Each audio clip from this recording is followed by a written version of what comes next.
चलिए, last class में हमने ओम्स लॉ देखा था।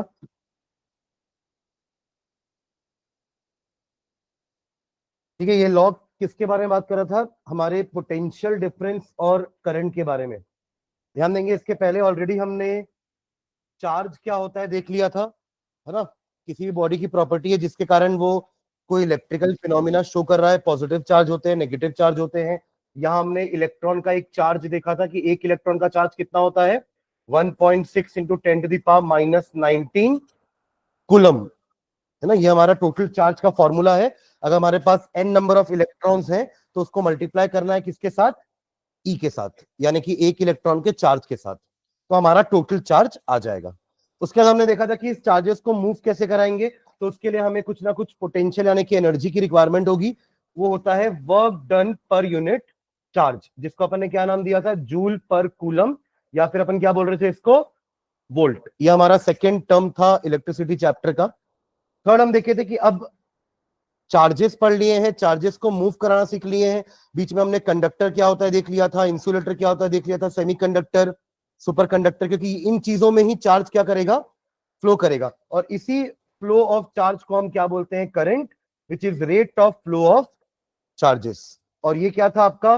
कूलम पर सेकेंड, जिसको अपन क्या बोलते हैं? और ampere, denoted by capital A.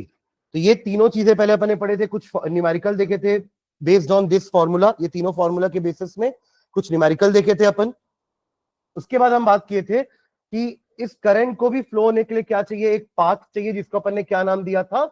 Electric circuit. और उस सर्किट को बनाने के लिए कुछ सिंबल्स पढ़े थे अपन, रेजिस्टेंस का सिंबल, वायर का सिंबल, बैटरी का सिंबल, सेल का सिंबल, हमारे जो दो तीन वो थे, हाँ, प्लग की, स्विचेस, है ना। और उसके अलावा जो इंस्ट्रूमेंट्स थे जिससे अपन करंट मेजर कर रहे थे, एमीटर, पोटेंशियल डिफरेंस मेजर कर रहे थे, वोल्ट मीटर, गैल्वेनोमीटर, है ना। ये सारे फ्यूज, इन सब का हमने क्या देखा था? सिंबल्स। और एक छोटा सा सर्किट बनाए थे, करेक्ट। तो अब सर्किट बन गया, उसी में करंट फ्लो होने वाला है। तो सर्किट में हम जो बैटरी सोर्स लगाते हैं उसको अपन कहते हैं पोटेंशियल डिफरेंस। जितने ज्यादा का पोटेंशियल डिफरेंस का बैटरी सोर्स आप लगाओगे उतना ज्यादा करंट फ्लो करेगा। यही हमारा ओम्स लॉ था। यानी कि the current flowing through a conductor is directly proportional to the potential difference applied across its ends. ये आपका एक वायर है, आप उसके दोनों एंड में जो पोटेंशियल डिफरेंस अप्लाई कर रहे हो उस पर डिपेंड करेगा कि ये कितना करंट प्रोड्यूस करने वाला है। अगर आप 5 वोल्ट का पोटेंशियल डिफरेंस लगा रहे हो दोनों उसके एंड्स में, तो अकॉर्डिंगली वो करंट 5 एम्पियर के 5 वोल्ट के हिसाब से प्रोड्यूस करेगा। अगर आपने बढ़ा करके 9 वोल्ट की बैटरी लगा दी, सेल लगा दिया, तो ये करंट क्या हो जाएगा? बढ़ जाएगा, क्योंकि आपने इसको बढ़ाया तो ये भी बढ़ेगा। यही तो होता है डायरेक्टली प्रोपोर्शनल का मतलब, समझ गए क्या? तो V directly proportional to I, या V is equals to I into R. Proportionality sign आने के लिए हमने क्या किया है? R मल्टीप्लाई किया है। तो रेजिस्टेंस R का मतलब क्या है? Resistance, which is nothing but R is equals to V by I। तो अपन ओम्स लॉ को तीन तरीके से लिख सकते हैं, V is equals to IR, R is equals to V by I, या I is equals to V by R। तीनों ही ओम्स लॉ है, बस लिखने का तरीका थोड़ा सा अलग अलग है। ठीक है, इसका यूनिट क्या था? रेजिस्टेंस का यूनिट ओम। और रेजिस्टेंस के बारे में हमने बात की थी कि ये क्या होता है? हर बॉडी पे एक ऑपोजिशन होता है। तो रेजिस्टेंस क्या है? करंट को अपोज करेगा। किसी भी कंडक्टर में रेजिस्टेंस होता है, पर वो कम होता है, तभी करंट उसमें आसानी से फ्लो हो सकता है। और मैंने आप लोगों से पूछा था कि इंसुलेटर में कितना रेजिस्टेंस होगा? क्या होगा? इंसुलेटर का रेजिस्टेंस कम होगा कि ज्यादा होगा? ज्यादा, क्योंकि वो करंट को फ्लो होने नहीं देगा। नहीं देता है ना भाई। ठीक है, इंसुलेटर का मतलब है कि do not allow the current to pass through it. और उसका कारण है कि उसका रेजिस्टेंस बहुत ज्यादा है, या दूसरा कारण कि उसके अंदर चार्ज पार्टिकल बहुत कम है, फ्री चार्जेस नहीं है। ठीक है, तो ohm is the unit of resistance. इसका हमने ग्राफ भी देखा था। देखिए, डायरेक्टली प्रोपोर्शनल है, तो V और I के बीच का ग्राफ कैसा बनेगा? Straight line. और अगर आप इस लाइन का स्लोप निकालोगे, स्लोप का मतलब क्या होता है? Change in y axis upon change in x axis. और V बाय I क्या होता है? R। तो इसके स्लोप से क्या निकल जाएगा? हमारा रेजिस्टेंस। स्लोप से क्या निकल जाएगा? मैंने आपको ये ग्राफ बनाना भी बताया था कि अपन किससे ग्राफ बनाएंगे। मैंने आपको एक एक्सपेरिमेंटल सेटअप बताया था, ये वाला, कि अगर आप पहले अपना सर्किट ऐसा बनाओगे तो आपने कितना वोल्ट लगाया है? 1.5 वोल्ट। फिर आप सर्किट क्या करोगे? फिर आप सर्किट कैसे लगाने वाले हो? यहां से। तो अब आपका कितना पोटेंशियल डिफरेंस हो जाएगा? 1.5 प्लस 1.5 यानी कि 3 वोल्ट। हर बार आप यहां पे पोटेंशियल और यहां पे करंट मेजर करोगे। 1.5 वोल्ट में V और A का वैल्यू अपन मेजर करेंगे, यानी कि वोल्ट मीटर की रीडिंग देखेंगे और एम मीटर की रीडिंग देखेंगे। 3 वोल्ट करने के बाद भी वोल्ट मीटर की रीडिंग और एम मीटर की रीडिंग देखेंगे। फिर 4.5 वोल्ट करेंगे, 3 है ना, तो 4.5 हो जाएगा। 4.5 वोल्ट में यहाँ का V का रीडिंग और यहाँ पे एम मीटर का रीडिंग देखेंगे, और फिर 6 वोल्ट में यहाँ का रीडिंग और यहाँ का रीडिंग देखेंगे। ऐसे हमारे पास 4 रीडिंग्स आ जाएंगी V और I की, और इसी को अपन जब प्लॉट करेंगे ग्राफ में, तो हमें ग्राफ क्या मिलेगा? Straight line. समझ रहे हैं वो ग्राफ कैसे बना है? ये एक्सपेरिमेंटल सेटअप है ओम्स लॉ का। आप ओम्स लॉ को वेरीफाई कर सकते हो, प्रूव कर सकते हो यूजिंग दिस एक्सपेरिमेंटल सेटअप, जिसमें आप क्या निकालना चाह रहे थे? इस रेजिस्टर की वैल्यू। तभी तो आपने पोटेंशियल ये वोल्ट मीटर यहां कनेक्ट करके रखा है। हमने पहले लिखा हुआ है कि वोल्ट मीटर हमेशा पैरेलल में कनेक्ट होता है और एम मीटर हमेशा सीरीज में। जब हम एम मीटर और वोल्ट मीटर के बारे में लिख रहे थे, तो हमने ये दोनों चीजें पहले ही मेंशन करी हुई है ना। अगर आप लोगों को याद नहीं आ रहा तो एक स्लाइड में मैं आपको दिखाता हूं कि आपने ये चीज कहां पर लिखी थी। यहां देखेंगे कि पोटेंशियल डिफरेंस मेजर करते हैं यूजिंग वोल्ट मीटर, और वोल्ट मीटर हमेशा पैरेलल में होता है। और करंट मेजर करते हैं यूजिंग एम मीटर, और ये हमेशा सीरीज में लगा रहता है। Am I clear? ठीक है। इसका कारण मैं आपको धीरे से आगे बताऊंगा जब अपन रजिस्टर के बारे में और ज्यादा पढ़ेंगे कि क्यों हमने वोल्ट मीटर को सीरीज में लगाया है और एम मीटर को सीरीज में और वोल्ट मीटर को पैरेलल में। तो ये हमारा ओम्स लॉ हुआ। 1 ओम को भी अपन ने डिफाइन किया था, R is equal to V by I. 1 volt रख दिया था V की जगह, I की जगह 1 एम्पियर। तो डेफिनेशन क्या हो गया था? The resistance of the conductor is said to be 1 ohm. 1 ohm resistance आप कब बोलोगे कंडक्टर का? जब उसमें 1 एम्पियर करंट फ्लो कर रहा है, when the potential difference applied is 1 volt. तब आप बोलोगे कि उस रेजिस्टेंस का या रेजिस्टर का रेजिस्टेंस कितना है? 1 ओम। समझ रहे हैं क्या? देखो, उस मटेरियल को रेजिस्टर बोल रहे हैं। क्या बोल रहे हैं? रेजिस्टर, जिसको अपन ऐसे डिनोट करते हैं अपने सर्किट में। इसकी वैल्यू को रेजिस्टेंस बोलते हैं। Am I clear? जिसका यूनिट क्या है? ओम। इसका मैंने नाम भी बताया था आपको, ओमेगा बोलते हैं। जैसे अल्फा सिंबल होता है, बीटा सिंबल होता है, गामा होता है, वैसे इसको क्या नाम दिया हमने? ओमेगा। Am I clear? यहां तक ठीक है? चलो आगे बढ़ते हैं। अगेन हम उन्हीं चारों सब्सटेंस को फिर से डिफाइन करने वाले हैं, conductor, insulator, semiconductor and super conductor. But वहां डिफाइन कर रहे थे किस बेसिस में?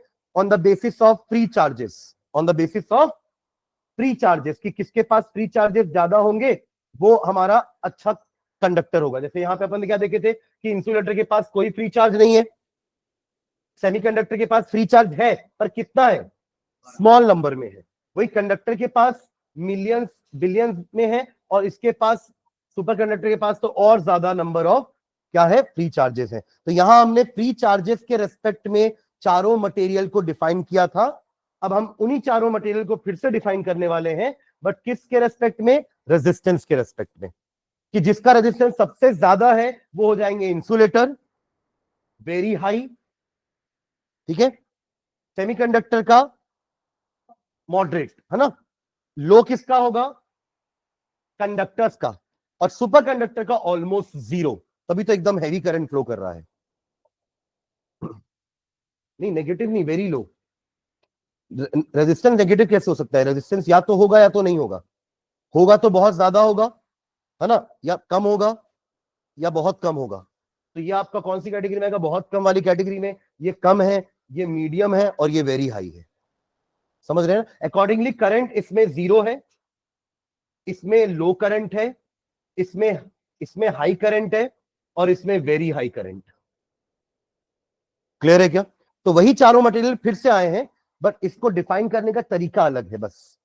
वहां हम फ्री चार्जेस, फ्री इलेक्ट्रॉन्स के टर्म्स में चारों को डिफाइन कर रहे थे, और यहां हम चारों को रेजिस्टेंस के रिस्पेक्ट में डिफाइन कर रहे हैं। तो एक चीज हमेशा याद रखना, रेजिस्टेंस ज्यादा करंट कम, रेजिस्टेंस कम करंट ज्यादा, इनवर्सली प्रोपोर्शनल। ठीक है। Resistance is the obstruction. Resistance होता क्या है? एक तरह का ऑब्स्ट्रक्शन है। जैसे रोड में जो हमारे स्पीड ब्रेकर्स होते हैं, वो किसको ऑब्स्ट्रक्शन कर रहे हैं? हमारी स्पीड को, तभी उसका नाम है स्पीड ब्रेकर। तो रेजिस्टेंस भी एक तरह का ऑब्स्ट्रक्शन होता है, पर ये ऑब्स्ट्रक्शन किसके लिए है? करंट के लिए, to the flow of current. Clear है ये? Greater the resistance lesser is the current, and vice versa, lesser the resistance greater is the current. Clear है? इफ आर इज मोर, वही लिखा है, if R is more current is less, and vice versa. ये line clear है सभी को? तो और इसका एक्सपेरिमेंटल सेटअप हो गया ये, ठीक है, ओम्स लॉ का। तो अभी आपने कहां तक लिखा है मुझे बताइए पहले, क्या लिखे? ओम्स लॉ लिख लियो क्या?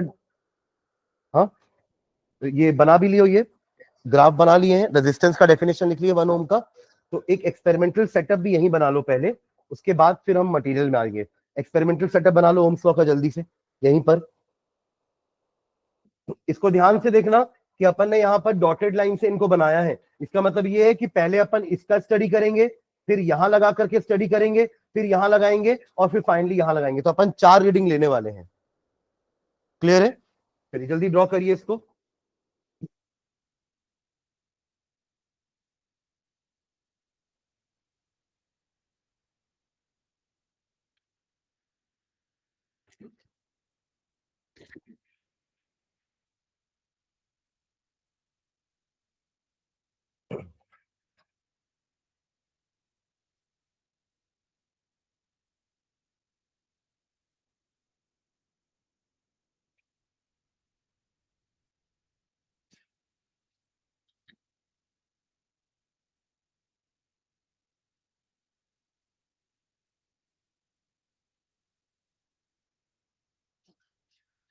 कंडक्टर मतलब वायर समझिएगा, है ना? कॉपर वायर या कोई भी मेटल का वायर इज अ कंडक्टर।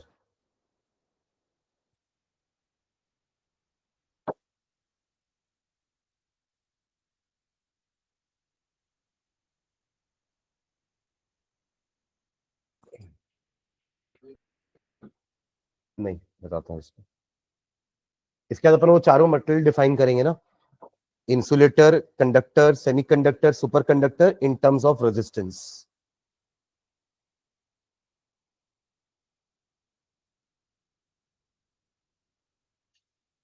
है ना? कॉम्बिनेशन ऑफ सेल को क्या बोलते हैं? बैटरी बोलते हैं ना। तो यहाँ पे सेल देखो कैसे लगे हैं, पॉजिटिव नेगेटिव, फिर अगला पॉजिटिव नेगेटिव, इसी लगाएंगे तो हमारे सेल्स का जो पोटेंशियल है वो क्या हो जाएगा? एडअप हो जाएगा सबका।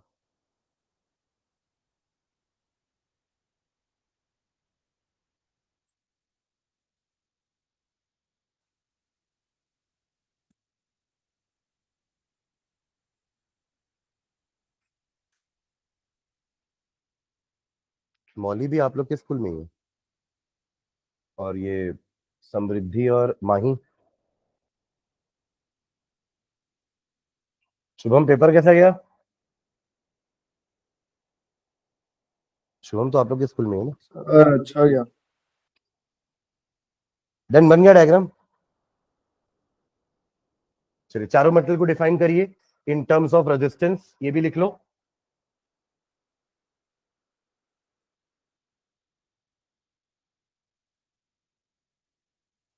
हेडिंग जरूर डालना, defining materials on the basis of resistance, है ना? रेजिस्टेंस के बेसिस में हम चारों मटेरियल को डिफाइन कर रहे हैं। तो जिसका रेजिस्टेंस बहुत हाई है उसमें करंट प्रैक्टिकली जीरो है, वेरी हाई तो जीरो करंट, वेरी लो तो हेवी करंट, मॉडरेट रेजिस्टेंस है तो स्मॉल करंट, और लो रेजिस्टेंस है तो हाई करंट। नोट वाला पॉइंट बहुत इंपॉर्टेंट है।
बच्चों से भी लड़ता बच्चों से भी लड़ता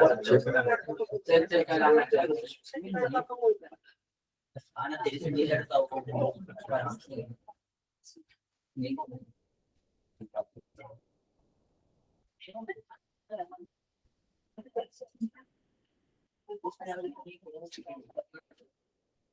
ठीक है।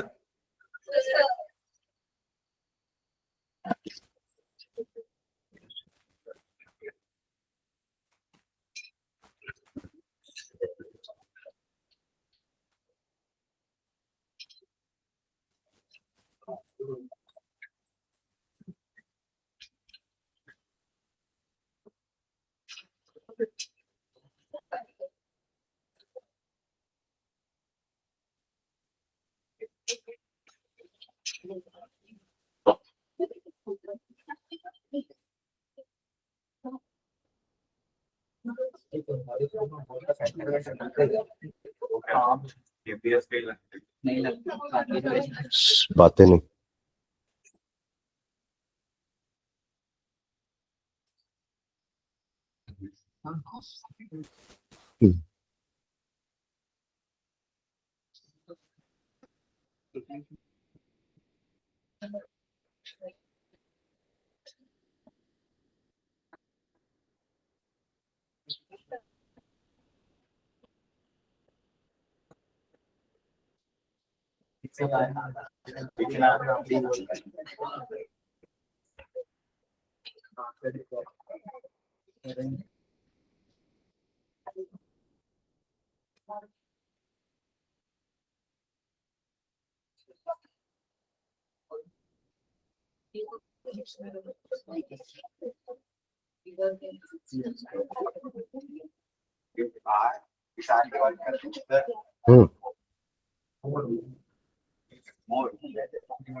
चले आगे बढ़े।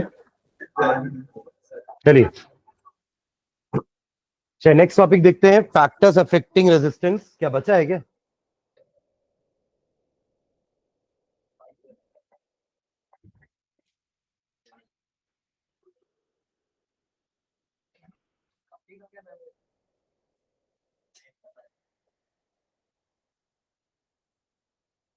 मैथ्स कब है आप लोग का? सर होना वालों को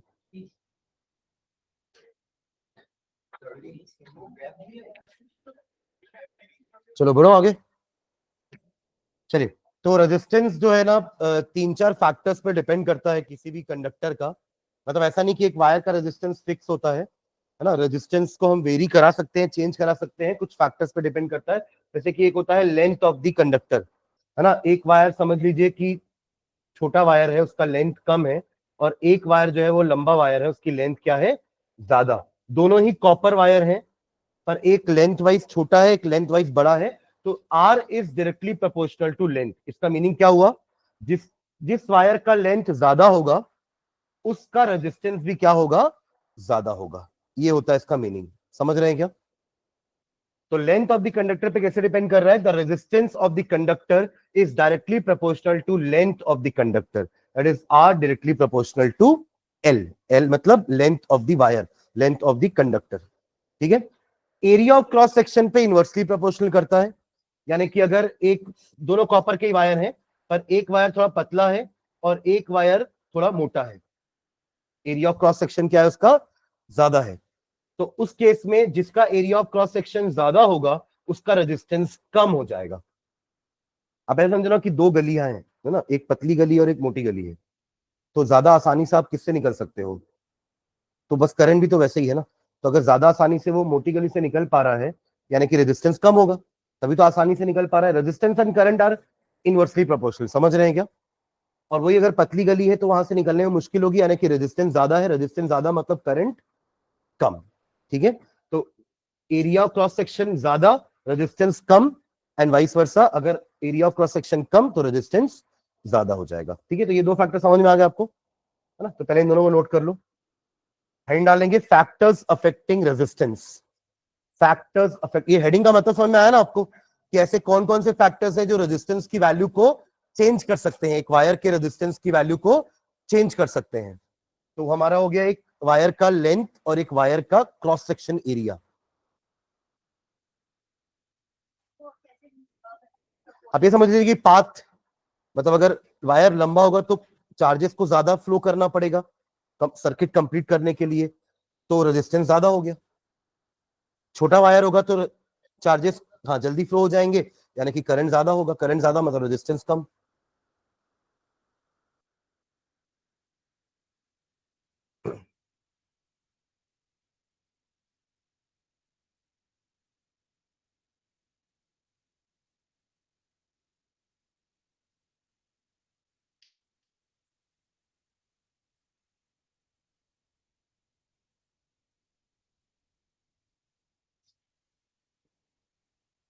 क्या लेन की स्पेलिंग क्या गलत है क्या?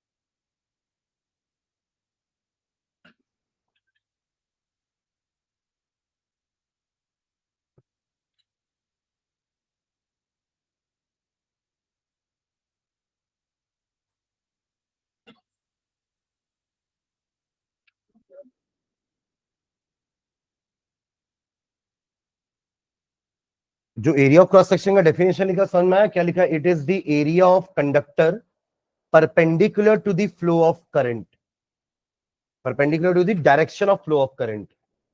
इसका क्या मतलब हुआ, ध्यान देंगे इधर। मान लीजिए अगर ये वायर है ना, एवरीवन इधर ध्यान देंगे, पहले बाद में लिखना। मान लीजिए अगर ये वायर है तो करंट कैसे फ्लो करेगा, लाइक दिस, ऐसे फ्लो कर रहा है। तो उसका परपेंडिकुलर का मतलब क्या हुआ, ये वाला पार्ट है जो अभी सेलेक्ट हो गया है, समझ रहे हैं क्या। तो ये क्या है, एक तरह का सर्कल। अगर आप वायर को ऐसे देखोगे तो क्या दिखेगा आपको, एक सर्कल तो दिखेगा ना वायर। फ्रंट व्यू, अगर आप एक वायर का फ्रंट व्यू देखते हो तो वो क्या दिखता है, एक सर्कल दिखेगा। तो वही तो वो एरिया है जिससे फ्लो ऑफ करंट क्या है, परपेंडिकुलर है। यानी कि अब हम जब भी एरिया निकालेंगे ना वायर का, तो वो क्या होगा, पाई आर स्क्वायर, यानी कि सर्कल का एरिया जो क्या होता है, पाई आर स्क्वायर। ठीक है, चलो लिख लीजिए क्या, R inversely proportional to A, R directly proportional to L.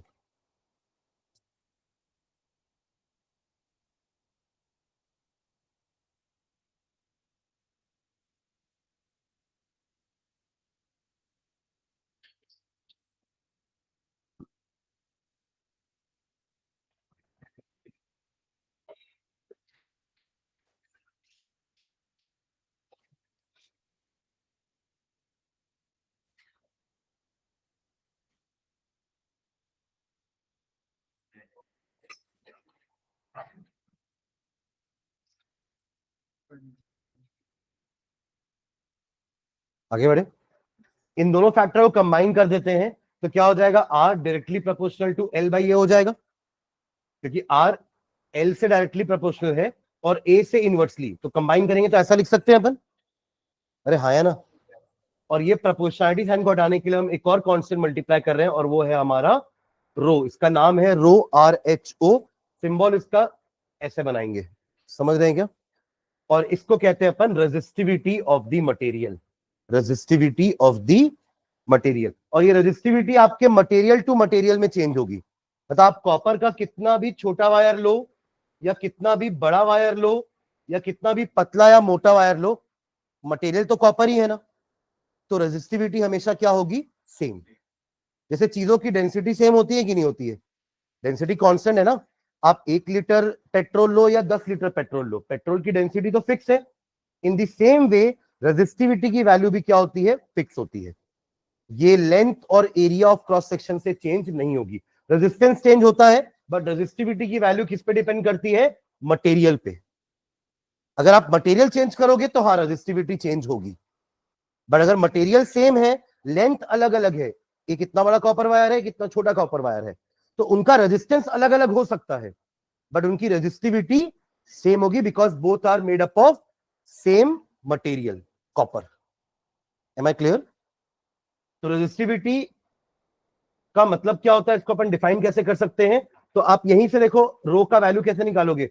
ए को इधर लेके जाओगे और एल को, तो ये आएगा फॉर्मूला। अरे फॉलो कर रहे हैं क्या ये? Rho is equals to RA by L। कैसे आया? यहीं से आया। ए को ऊपर मल्टीप्लाई किया हमने, एल को नीचे डिवाइड किया, तो रो का फॉर्मूला क्या आ गया? RA by L। इससे हम रो का यूनिट भी निकाल सकते हैं। जब आप बोल रहे हो कि rho is equals to RA by L, तो R का यूनिट क्या होता है? ओम। रेजिस्टेंस यूनिट ओम। ए क्या है? एरिया। एरिया का यूनिट क्या होता है? मीटर स्क्वायर या सेंटीमीटर स्क्वायर, ठीक है? तो मीटर स्क्वायर। और लेंथ का यूनिट क्या हो जाएगा? मीटर। एक एक मीटर कैंसिल, यूनिट क्या बनी हमारी? Ohm metre. तो no need to by heart the unit. आप अगर फॉर्मूला याद रखोगे तो आपको यूनिट अपने आप निकल के आ जाएगी। समझ में आया क्या? अब रेजिस्टिविटी को डिफाइन कर रहे हैं अपन। एरिया और लेंथ को 1 1 डाल रहा हूं। Area is 1 metre square and length is 1 metre. तब क्या बचेगा? Rho is equals to R होगा। वही तो बचा ना। आपने लेंथ को 1 मीटर डाल दिया, एरिया ऑफ क्रॉस सेक्शन क्या डाल दिया आपने? 1 मीटर स्क्वायर। तो रो का वैल्यू कितना आया? R के बराबर आया। अब बस इसी को डिफाइन करेंगे, ये जो पूरा लिखा हुआ है ना, इसी को अपन डिफाइन कर देंगे तो रेजिस्टिविटी का वैल्यू आ जाएगा। क्या होगा? Resistivity of a material is the resistance of that material, है ना, ऑफ दैट मटेरियल, जब उसका 1 मीटर लेंथ का वायर लिया गया है जिसका क्रॉस सेक्शन एरिया कितना है? 1 मीटर स्क्वायर। डिफाइन करते देखो, resistivity of a material is the resistance of a wire of that material of unit length, unit length मतलब 1 metre, and unit area of cross section यानी कि 1 metre square. इस तरीके से अपन रेजिस्टिविटी को क्या कर सकते हैं? डिफाइन कर सकते हैं। क्लियर है रेजिस्टिविटी का डेफिनेशन? ठीक है। तीसरा फैक्टर मटेरियल है। मटेरियल चेंज होगा तो रेजिस्टेंस रेजिस्टिविटी दोनों चेंज होगी, बट लेंथ और एरिया चेंज करने से सिर्फ और सिर्फ क्या चेंज होगा? रेजिस्टेंस। रेजिस्टिविटी को कोई फर्क नहीं पड़ेगा। जब तक मटेरियल चेंज नहीं करोगे रेजिस्टिविटी चेंज नहीं होगी। Am I clear? आपने कॉपर वायर लिया, आपने एल्यूमिनियम वायर लिया, दोनों की रेजिस्टिविटी भी अलग है, दोनों का रेजिस्टेंस भी अलग है। पर अगर एल्यूमिनियम के ही दो अलग अलग लेंथ के वायर लिए तो रेजिस्टेंस अलग है बट रेजिस्टिविटी सेम है। Am I clear? ठीक है। तो मटेरियल का मतलब क्या हो गया? Two resistors made up of the same length and same area of cross section. आपको लग रहा है कि सर दोनों का लेंथ सेम है, दोनों का एरिया ऑफ क्रॉस सेक्शन भी सेम है, तो क्या दोनों का रेजिस्टेंस सेम होगा क्या? तो नहीं, क्योंकि दोनों का मटेरियल अलग अलग है और हर मटेरियल का रेजिस्टेंस क्या होता है? अलग अलग होता है। But of different material have different resistance. ये पैराग्राफ समझ में आया सबको? दो wire of equal length, equal area of cross section, same diameter के हैं यानी कि सेम रेडियस के वायर हैं, सेम लेंथ के वायर हैं, पर मटेरियल अलग अलग है, तो भी उनका रेजिस्टेंस क्या हो जाएगा? अलग अलग। रेजिस्टिविटी तो अलग होगी ही। रो represents the difference in resistance due to different material. Material with high value of resistivity will have high resistance. दोनों डायरेक्टली प्रोपोर्शनल है। जिसकी रेजिस्टिविटी ज्यादा होगी उस मटेरियल का रेजिस्टेंस भी क्या होगा? ज्यादा होगा। ठीक है। एंड लास्ट फैक्टर होता है टेम्परेचर। हमको लग रहा था कि टेम्परेचर बढ़ा देंगे तो शायद इलेक्ट्रॉन जल्दी भागना चालू कर देंगे। भागेंगे ना जल्दी? आप अगर आग लगा दोगे तो भागेंगे नहीं लोग जल्दी? तो हम वही सोच रहे थे कि टेम्परेचर बढ़ा करके देखते हैं, शायद वायर में इलेक्ट्रॉन का फ्लो फास्टर हो जाए जिससे करंट बढ़ जाए, बट उल्टा हो गया। उल्टा क्या हो गया? इलेक्ट्रॉन, आपने सेल तो लगाया था, तो इलेक्ट्रॉन तो एक ऑर्डर्ड मैनर में जा रहे थे, पर आपने क्या कर दिया? टेम्परेचर बढ़ा दिया। उसके कारण जो वो ऑर्डर्ड मैनर में जा रहे थे ना, उससे वो रैंडम हो गए टेम्परेचर बढ़ने से। और जो अभी वो ऑर्डर्ड मैनर में जाकर के अच्छा करंट प्रोड्यूस कर रहे थे, टेम्परेचर बढ़ाने के कारण उनका ये जो ऑर्डर मैनर है वो डिस्टर्ब हो गया। और अगर फ्लो डिस्टर्ब हो गया तो करंट कम हो जाएगा। तो टेम्परेचर बढ़ाने पर रेजिस्टेंस बढ़ गया, यानी करंट कम हो गया। समझ रहे हैं क्या? With rise in temperature, the resistance of material increases and decreases with the decrease in temperature. मैंने अभी आपको यही कहा कि इलेक्ट्रॉन तो ऑर्डर्ड मैनर में फ्लो हो ही रहे थे, ऐसी फ्लो होगा ना इलेक्ट्रॉन। अगर आपने एक सेल लगाया है तो ये हमेशा किसकी तरफ जाएगा? पॉजिटिव टर्मिनल की तरफ जाएगा। तो ये ऑर्डर्ड मैनर में जा रहे थे, आपके टेम्परेचर बढ़ाने से इनका ऑर्डर्ड मैनर डिस्टर्ब हो गया। ठीक है, क्योंकि उनको एनर्जी मिल गई, काइनेटिक एनर्जी, है ना, जिसके कारण वो थोड़े आपस में भी टकराने लग गए टेम्परेचर ज्यादा होने के कारण, जिससे उनका जो ऑर्डर्ड मैनर में जो उनका फ्लो हो रहा था वो क्या हो गया? डिस्टर्ब हो गया, जिससे करंट कम हो जाएगा। और करंट कम मतलब रेजिस्टेंस बढ़ जाएगा। इसलिए बोल रहे हैं कि टेम्परेचर बढ़ाने पर रेजिस्टेंस बढ़ता है एंड टेम्परेचर कम करने पर रेजिस्टेंस कम हो जाता है। क्लियर है ये? तो 4 फैक्टर हो गए: length, area, material and temperature. चारों को अगर मैं समराइज करूं तो R is directly proportional to length. Length ज्यादा होगी तो रेजिस्टेंस ज्यादा होगा, तो करंट कम हो जाएगा। वही एरिया ऑफ क्रॉस सेक्शन से इनवर्सली प्रोपोर्शनल है। कहने का मतलब एरिया ऑफ क्रॉस सेक्शन ज्यादा होगा तो रेजिस्टेंस कम हो जाएगा, तो करंट बढ़ जाएगा। मटेरियल की अगर रेजिस्टिविटी ज्यादा है तो रेजिस्टेंस भी ज्यादा होगा, तो करंट कम हो जाएगा। करेक्ट। एंड लास्ट, टेम्परेचर बढ़ाने पर रेजिस्टेंस बढ़ता है, यानी कि करंट कम हो जाता है। समझ रहे हैं? तो ये पूरा समरी है हमारे रेजिस्टेंस के वेरिएशन का फ्रॉम ऑल दिस 4 फैक्टर्स। ठीक है, मटेरियल पे कैसे डिपेंड करेगा? अपन मटेरियल की रेजिस्टिविटी देखेंगे। अगर मटेरियल की रेजिस्टिविटी ज्यादा है यानी कि उसका रेजिस्टेंस ज्यादा होगा। ठीक है, हाँ हाँ, तो मतलब उसकी रेजिस्टिविटी भी ज्यादा होगी। हाँ, इंसुलेटर्स मतलब कंडक्टर्स से ज्यादा इंसुलेटर्स की रेजिस्टिविटी ज्यादा होगी। ठीक है, ये भी मैंने लिखा कि लेंथ ज्यादा तो रेजिस्टेंस ज्यादा, करंट कम। एरिया ज्यादा तो रेजिस्टेंस कम, तो करंट ज्यादा। ये तो हमेशा इनवर्सली है ना। ठीक है, और रो ज्यादा रहेगा तो रेजिस्टेंस ज्यादा होगा तो करंट कम। टेम्परेचर ज्यादा, रेजिस्टेंस ज्यादा, करंट कम। क्लियर है ये? ठीक है, चलो ये जल्दी से ये वाला लिख लो, फिर अपन न्यूमेरिकल्स करते हैं कुछ रेजिस्टेंस के। जल्दी कंप्लीट करो इसको।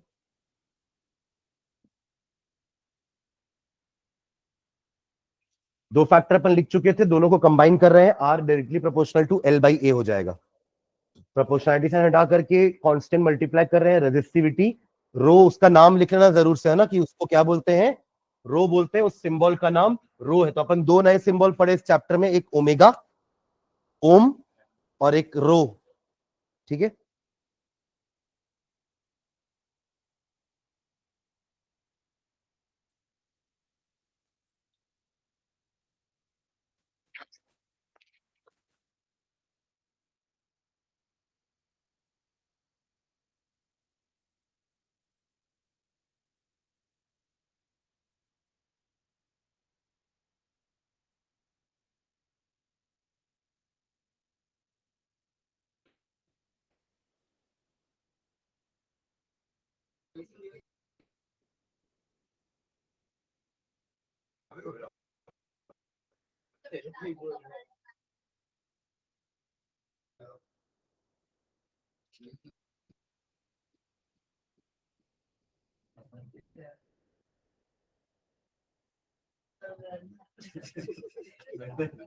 इसमें जोश चल रहा है।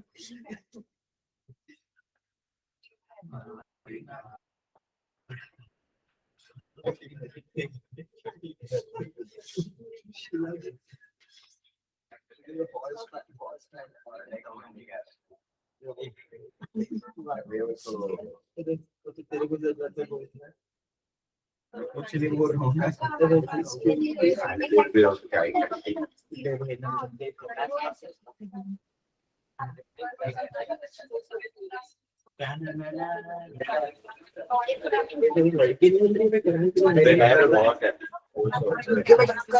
नहीं उनको मैं फीलिंग अब एक्सपीरियंस समझ रहा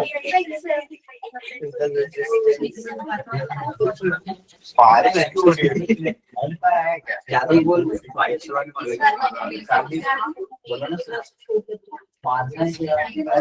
वो सर बच्चों से भी लड़ते ना सर सर स्वीट खाएगा ना शांत बैठेगा बस भाई बस आज तेरी माँ बनाने आई है मैं तो ना सहता नहीं मेरी मम्मी को क्या मुझे लगे बोले बच्चे बच्चे को ऐसे डिफरेंशिएट नहीं कर पाते चांदी सर इधर देखो तो सर वो तो मैं भी नहीं जानता पीछे अभी देखूंगा तो पता लगेगा देखने के पीछे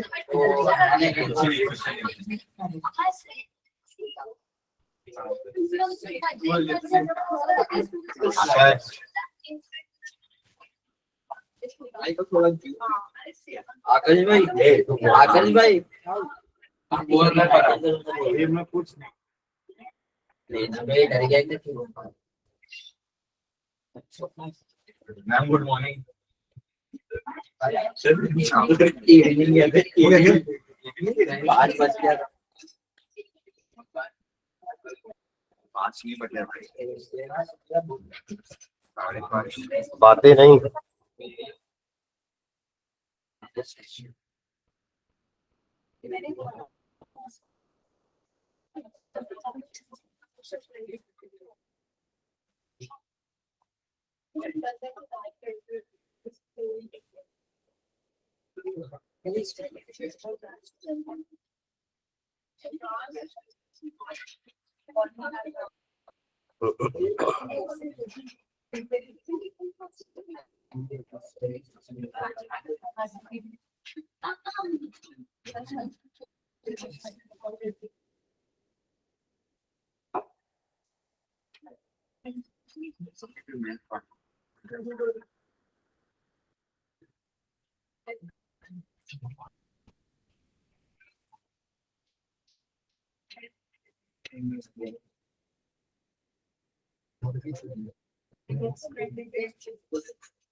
अरे नहीं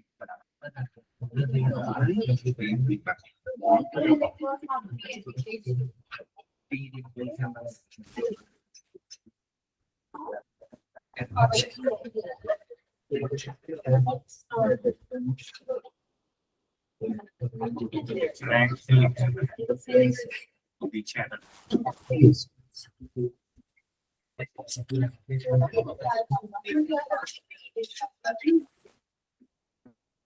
हो गया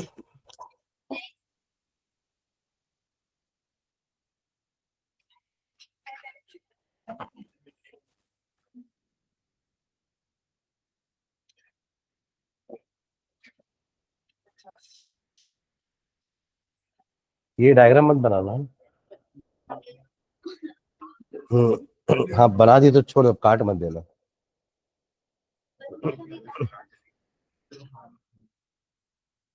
वो बस समझाने के लिए कि इलेक्ट्रॉन जो है वो ऑर्डर्ड मैनर में फ्लो करता है ना आपने एक पोटेंशियल डिफरेंस अप्लाई किया है electron being negatively charge moving towards positively charge terminal high potential area ठीक है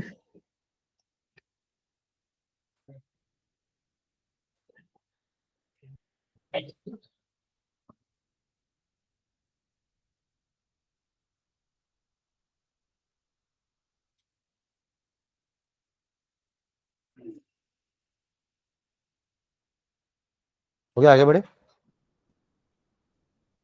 चलिए चलिए क्वेश्चन पढ़ेंगे ये वाला।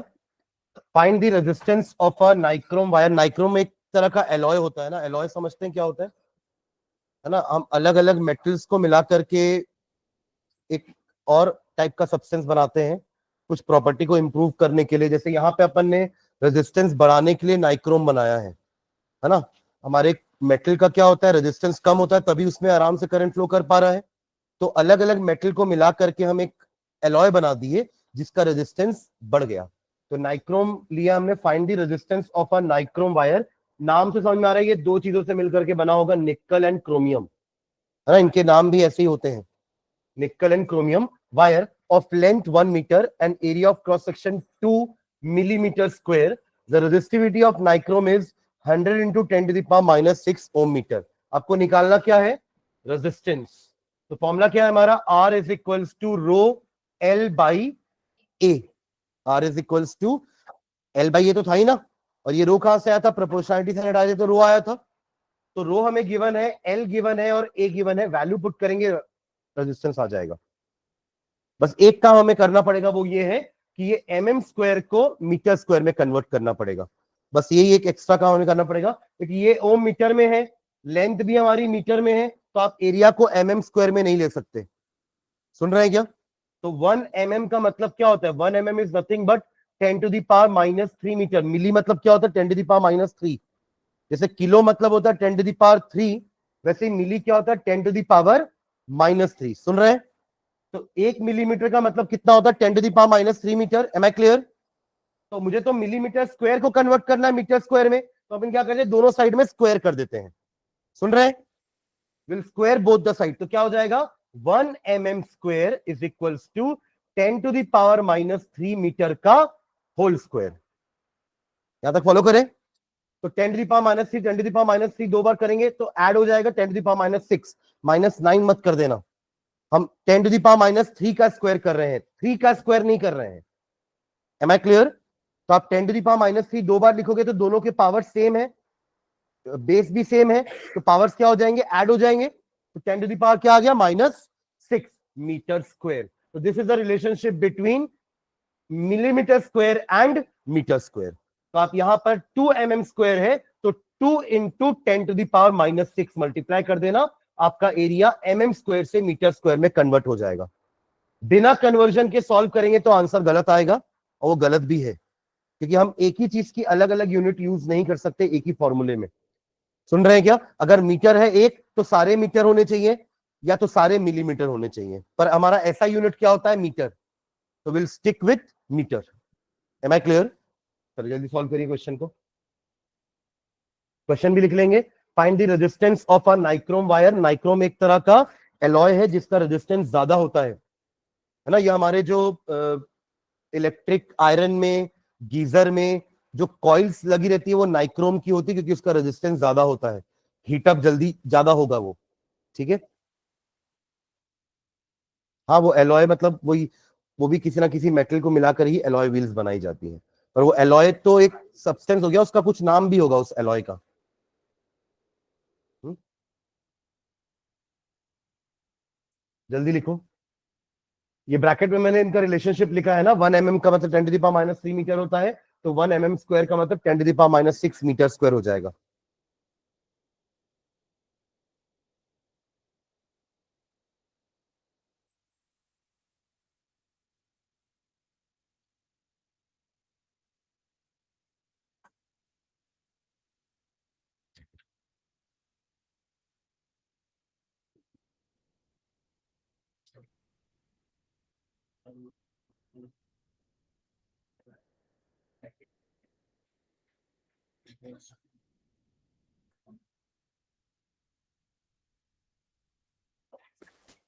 हो गया।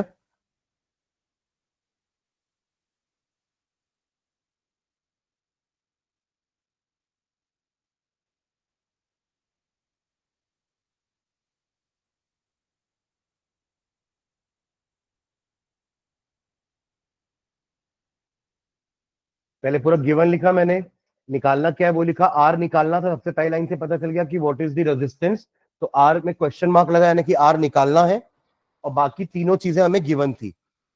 तो गिवन चीजें और जो निकालना है उसके हिसाब से फॉर्मूला क्या लगाएंगे अपन, R is equals to rho L by A.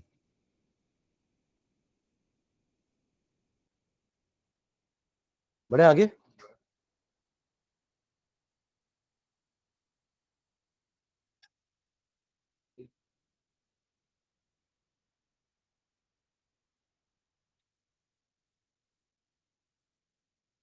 Calculation भी ज्यादा कुछ टफ नहीं है, 10 to the power -6 10 to the power -6 cancel हो गया, और 100/2 आपका कितना हो गया, 50।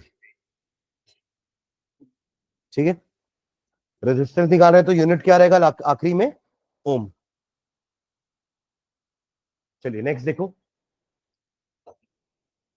अच्छा, रेजिस्टिविटी का एक नाम और होता है, इसको अपन स्पेसिफिक रेजिस्टेंस भी बोलते हैं। क्या बोलते हैं, स्पेसिफिक। क्यों बोल रहे हैं स्पेसिफिक रेजिस्टेंस, याद करिए हमारा रेजिस्टिविटी का फॉर्मूला क्या निकला था, rho is equals to R A by L, यही था फॉर्मूला, टाइप किए थे इधर उधर, है ना। और फिर अपन ने क्या कर दिया था, एल की जगह 1 मीटर रखे थे और ए की जगह 1 मीटर स्क्वायर रखे थे, तो रो बराबर आर आया था ना। तो ये रेजिस्टेंस ही तो है, पर कब, एक स्पेसिफिक कंडीशन में, और वो कंडीशन क्या थी कि जब लेंथ 1 मीटर है और एरिया 1 मीटर स्क्वायर है, तो रेजिस्टिविटी रेजिस्टेंस के बराबर होती है, इसलिए नाम पड़ा उसका specific resistance. Am I clear. ठीक है, तो find the resistance of a copper wire, again आपको आर निकालना है कॉपर वायर का, जिसका लेंथ अगेन हम क्या ले रहे हैं 1 metre, area of cross section again 2 mm square, same question, बस अंतर क्या है, वहां पर वो नाइक्रोम था, यहां पे ये कॉपर है। सुन रहे हैं क्या, उसका रेजिस्टिविटी कितना दिया हुआ है, 10 to the power -8 metre, 1.7 into 10 to the power -8 metre. Solve करिए और उसका रेजिस्टेंस आ जाएगा, निकाल लो। ये यूनिट ओम मीटर लिखा गया ना, ये ओम होगा। ठीक है, देखिए रेजिस्टेंस कितना कम आ रहा है, 0.0085, और वहां कितना आ रहा था 50। आपने देखा दोनों में डिफरेंस, एलॉय बनाए इसलिए ताकि उसका रेजिस्टेंस बढ़ जाए, क्योंकि कॉपर वायर का रेजिस्टेंस कम होता है। ठीक है, अगर उसके तक भी करें तो 10 to the power -6, हम्म, और अगर आगे भी सॉल्व कर पाए तो मार्क्स कटेंगे। मतलब इतना ही लिख के आओगे वैल्यू नहीं लिखते। यहां तक, ये नहीं करोगे ऐसा बोल रहे हो। हाँ, हाफ मार्क्स मिलेगा। हाफ मतलब जितना क्वेश्चन 2 नंबर का होगा तो एक तो मिल ही जाएगा, रहता है ना। मतलब ऐसा नहीं कि पूरा न्यूमेरिकल सही होने पर ही 2 नंबर मिलेगा। मान लो अगर 2 नंबर का क्वेश्चन है ये, तो स्टेप्स लिखने के भी तो आपको मार्क्स मिलते हैं ना। मतलब हो सकता है ये फाइनल आंसर का हाफ मार्क हो, उसके पहले फॉर्मूले का और गिवन लिखने का हाफ मार्क हो, फॉर्मूला लिखने का 1 मार्क हो, है ना। तो ऐसे डिवाइड होता है मार्क्स पूरे। तो फॉर्मूला सेम लगा रहे हैं, बस मटेरियल अलग है। पिछले बार नाइक्रोम वायर था और अभी कॉपर वायर है, दोनों का लेंथ और एरिया ऑफ क्रॉस सेक्शन हमने सेम लिया है। इससे अपन कंपेयर कर सकते हैं कि कॉपर का रेजिस्टेंस कम होता है और नाइक्रोम का ज्यादा।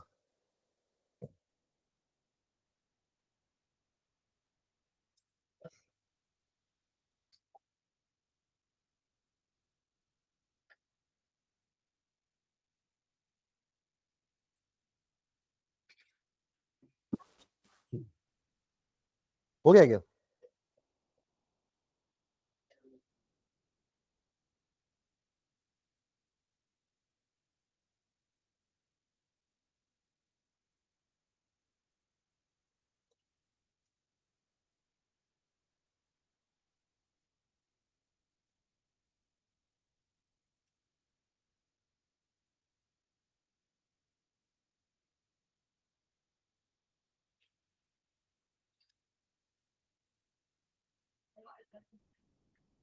ये हाफ ईयरली में भी एडमिट कार्ड मिलता है क्या।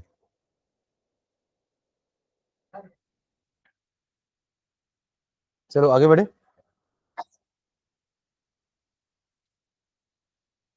चलो नेक्स्ट टॉपिक देखना, कॉम्बिनेशन ऑफ रेजिस्टर्स। यहां ध्यान देंगे, अभी लिखेगा कोई नहीं। Combination of resistor as the word suggest, कि रेजिस्टर्स को आपने कंबाइन करना है, यानी कि एक अकेला रेजिस्टर अगर इनफ नहीं है, हमारे सर्किट में उतना रेजिस्टेंस प्रोवाइड नहीं कर पा रहा है, जैसे कि बैटरी के साथ भी हम यही करते हैं ना, कि अगर एक सेल उतना पोटेंशियल डिफरेंस नहीं अप्लाई कर रही है तो अपन क्या करते हैं, 2 सेल लगाते हैं। मैंने आपको एग्जांपल भी दिया था कि घड़ियों में हमारे एक सेल से काम हो जाता है, और हमारे रिमोट कंट्रोल्स में 2 सेल लगते हैं, राइट, 2 सेल लगते हैं ना।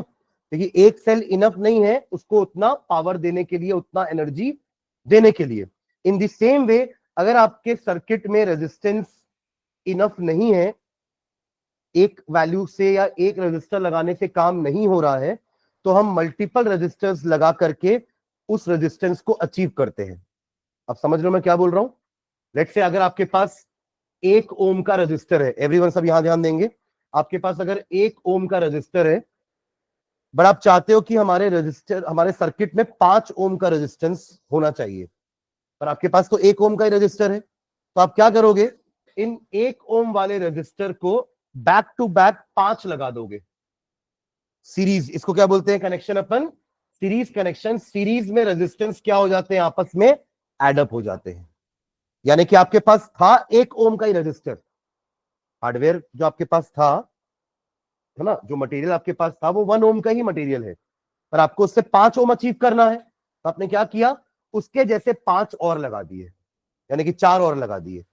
तो अब वो मिलकर के क्या होंगे, 5 ओम की तरह बिहेव करेंगे। भले आपके पास 5 ओम का एक सिंगल रेजिस्टेंस नहीं था, पर आपने 1 ओम को 5 बार कनेक्ट करके उसको 5 ओम जितना बना दिया। समझ रहे ना, इसको बोलते हैं series combination. Am I clear? पर कभी ऐसा भी तो हो सकता है ना कि कम वैल्यू चाहिए, आपके पास है 1 ओम का, बट आपको चाहिए था 0.5 ओम, आधा ओम, तो आप इसी 1 ओम को पैरेलल में कनेक्ट कर दोगे, तो आपको वो भी अचीव हो सकता है। समझ रहे हैं क्या? तो रेजिस्टेंस सीरीज में क्या होते हैं, एडअप होते हैं, और पैरेलल में उनको हम अलग तरीके से उनका कॉम्बिनेशन निकालते हैं।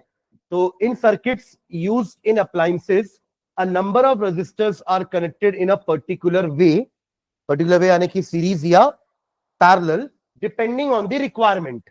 अगर आपको ज्यादा वैल्यू का रेजिस्टेंस चाहिए, आपके पास कम वैल्यू का रजिस्टर है, तो आप सीरीज में कनेक्ट करिए तो वैल्यू बढ़ जाएगी। जैसे अभी अपन ने 1 को 5 किया ना, 1 को 5 कैसे किए, सीरीज में कनेक्ट करके, और 1 को आधा कैसे किए, पैरेलल में कनेक्ट करके। ठीक है, तो 2 टाइप के कनेक्शन होते हैं, resistors in series and resistors in parallel. Series में क्या होता है, आप अगर ये आपके रजिस्टर का हेड है, ये टेल है, या ये हेड है, ये टेल है, तो आप इसके टेल से इसके हेड को, इसके टेल के इसके हेड को ऐसा कनेक्ट करते हैं, मतलब बैक टू बैक ऐसा कनेक्शन होगा। और अगर पैरेलल में करना होगा तो हम क्या करते हैं पता है आपको, हम सारे साइड्स एक साथ जोड़ देते हैं, लाइक दिस, ऐसा कुछ। ये एक रजिस्टर है, ये दूसरा रजिस्टर है, और दोनों का एक एंड एक साथ, दूसरा एंड एक साथ जोड़ते हैं, ना कि बैक टू बैक। यहां पे क्या हो रहा है, दोनों एक साथ जुड़े हैं और दूसरा एंड भी दोनों एक साथ जुड़ा हुआ है, पर यहां पे देखो आप, इसका एक एंड इसके साथ नहीं जुड़ा हुआ है, इसका ये वाला एंड ही इसके साथ जुड़ा हुआ है। समझ रहे हैं आप लोग? इसको बोलते हैं back to back connection series में, और इस कनेक्शन को बोलते हैं अपन पैरेलल कनेक्शन। समझ में आ रहा है दोनों में डिफरेंस? ठीक है, अब चलो देखते हैं कि ऐसा क्या हो रहा है कि सीरीज में रेजिस्टेंस की वैल्यू बढ़ रही है। तो when a number of resistors are joined end to end so that same current flow, हमारा करंट कितना फ्लो करेगा, सब में same current flow through each the resistors are said to be connected in series. देखो ऐसा क्यों हो रहा है कि करंट सेम फ्लो कर रहा है, आपने यहाँ पे एक बैटरी लगा दी है, सेल लगा दिया है, जिसका पोटेंशियल डिफरेंस क्या है, V वोल्ट। कितना है, V वोल्ट। तो ये करंट प्रोड्यूस करेगा I।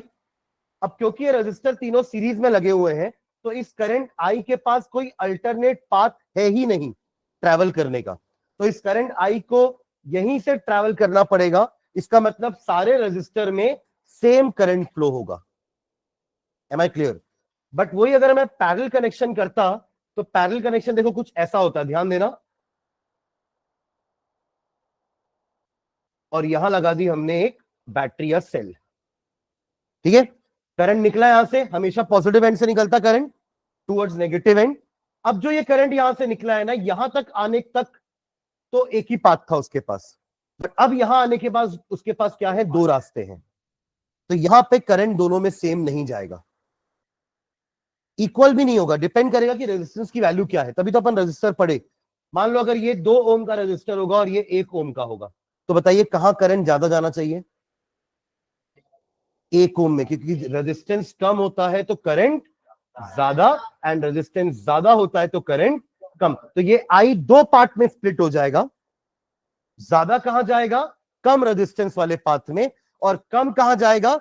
ज्यादा रेजिस्टेंस वाले पाथ में। तो देखो यहां पे करंट के पास चॉइस थी डिवाइड होने की, पर क्या वो चॉइस करंट के पास यहां है? क्योंकि वो तीनों एक लाइन में लगे हुए हैं, तो करंट जितना इसमें फ्लो कर रहा है उतना ही इसमें करेगा और उतना ही इसमें करेगा।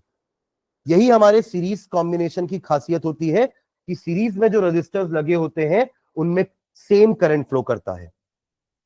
समझ रहे हैं क्या? इसलिए हम घरों में सीरीज कनेक्शन नहीं करते हैं। क्यों नहीं करते? क्योंकि क्या हमारे घरों में सब डिवाइस को सेम करंट चाहिए? क्या हमारे चार्जर को अलग करंट चाहिए, टीवी को अलग करंट चाहिए? अलग मतलब वैल्यू अलग अलग चाहिए। एसी को ज्यादा करंट चाहिए, ओवन को ज्यादा करंट चाहिए। अब समझ रहे हो मैं क्या बोल रहा हूं? तो इसलिए हम अगर सीरीज में लगा देंगे ना तो सब में सेम करंट जाएगा, तो कुछ डिवाइसेस तो आपके उड़ जाएंगे ज्यादा करंट के कारण, या चालू नहीं होंगे। मतलब अगर आप अपने घरों में आपने चार्जर, फैन, लाइट और एसी चारों को सीरीज में लगा दिया, जैसे इमेजिन करिए, और करंट आपने चार्जर के हिसाब से फ्लो करवाया है, तो सिर्फ चार्जर चलेगा, बाकी तीनों नहीं चलने वाले, क्योंकि करंट उनके हिसाब से जा ही नहीं पा रहा है। और अगर आपने एसी के हिसाब से करंट फ्लो करवाया तो ये तीनों आपके उड़ जाएंगे। कौन तीनों? चार्जर भी उड़ेगा, लाइट भी उड़ेगी, फैन भी खराब हो जाएगा, क्योंकि इतना वो करंट झेल ही नहीं पाएंगे, उनका फ्यूज उड़ जाएगा। फ्यूज याद है आपको? ये लगाए थे ना फ्यूज, उनका फ्यूज क्या हो जाएगा? मेल्ट हो जाएगा, करंट फ्लो ही नहीं हो पाएगा, और एसी तक भी करंट पहुंच ही नहीं पाएगा। क्यों? क्योंकि ये लोग बंद हो गए तो सर्किट ओपन हो गया, तो करंट को फ्लो होने की जगह ही नहीं मिली। आप समझ रहे हो मैं क्या बोल रहा हूं? तो कहीं किसी को भी करंट नहीं मिल पाएगा। एक और कारण जो हम घरों में सीरीज में लगाते, देखो सीरीज में अगर मैंने दोनों तीनों डिवाइसेस को सीरीज में लगा दिए तो उनका स्विच भी एक ही हो जाएगा फिर, तो एक को बंद करने पर सारे बंद हो जाएंगे, जबकि ऐसा तो नहीं होता। हमको अगर ये वाला फैन बंद करना है तो हम क्या करेंगे? सिर्फ इसी फैन के स्विच को ऑफ करेंगे तो ये फैन बंद हो जाएगा, क्योंकि ये पैरेलली कनेक्टेड है। किससे? लाइट से। तो फैन को बंद करने पर लाइट बंद नहीं होती, या लाइट को बंद करने पर फैन बंद नहीं होता। सबका अपना अपना स्विच है, यानी कि सब लोड के लिए हमने अलग स्विच लगा के रखा है। ये रहा पहला लोड, उसके लिए स्विच, ये रहा दूसरा स्विच, उसका लोड। तो इसके स्विच को बंद करोगे तो ये इसमें करंट फ्लो करेगा, इसमें भी करंट फ्लो नहीं करेगा। इसको ओपन करोगे तो सिर्फ यही बंद होगा, बाकी सारे चलेंगे। तो यही तो हमारे घरों में होता है। हमारे घरों में कनेक्शन कैसे होते हैं? सारे डिवाइसेस के पैरेलल में। ठीक है, तो सीरीज वाला पेज आप लोग लिख करके लेके आना, है ना, एटलीस्ट ये वाला पेज। हम नेक्स्ट क्लास में सीरीज को और आगे पढ़ के पैरेलल पढ़ेंगे, है ना। चलिए, थैंक यू। तो नेक्स्ट क्लास बहुत इंपॉर्टेंट है, because series parallel connection important है। इसके न्यूमेरिकल आपको आते हैं, है ना।